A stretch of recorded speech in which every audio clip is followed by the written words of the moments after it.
గణతంత్ర దినోత్సవాన్ని పురస్కరించుకుని సిద్దిపేట పట్టణం 2వ వార్డు నర్సాపూర్లో అరుదైన కార్యక్రమం జరిగింది. బీఆర్ఎస్ పార్టీ యువ నాయకులు గరిపల్లి విజయ్ కుమార్ ఆధ్వర్యంలో స్థానిక ప్రభుత్వ పాఠశాలలో చదువుతున్న విద్యార్థుల తల్లిదండ్రులను గౌరవిస్తూ ఆత్మీయ సన్మాన కార్యక్రమం నిర్వహించారు. ఈ కార్యక్రమానికి సిద్దిపేట మున్సిపల్ చైర్పర్సన్ కడవేరుగు మంజుల రాజనర్సు ముఖ్య అతిథిగా హాజరయ్యారు. ప్రభుత్వ పాఠశాలలో విద్యార్థులను చేర్పించి వారి చదువుకు అండగా నిలుస్తున్న సుమారు 150 మంది తల్లిదండ్రులను ఆమె సాలువలతో ఘనంగా సన్మానించారు. అనంతరం విద్యార్థులకు ప్రోత్సాహక బహుమతులు అందజేశారు.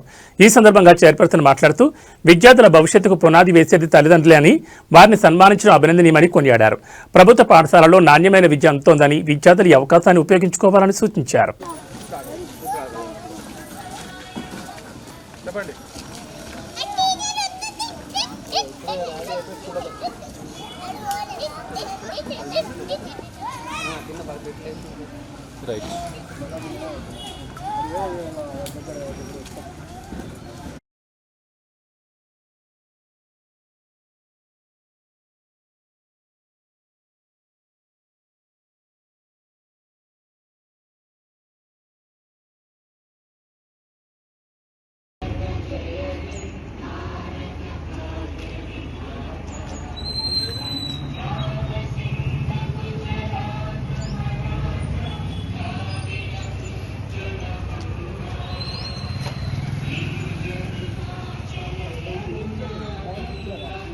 ఫెన్సింగ్ వస్తుందన్న, ఫెన్సింగ్ ఒక లైన్ వస్తుంది.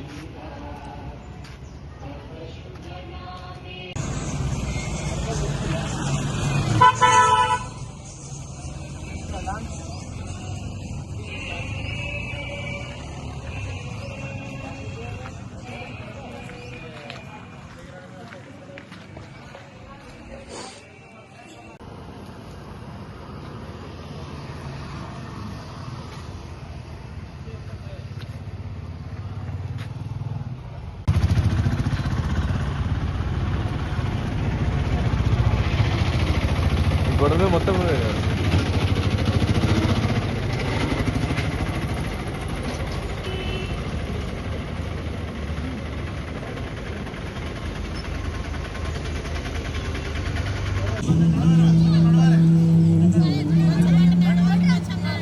అరే ఊపకరా జనం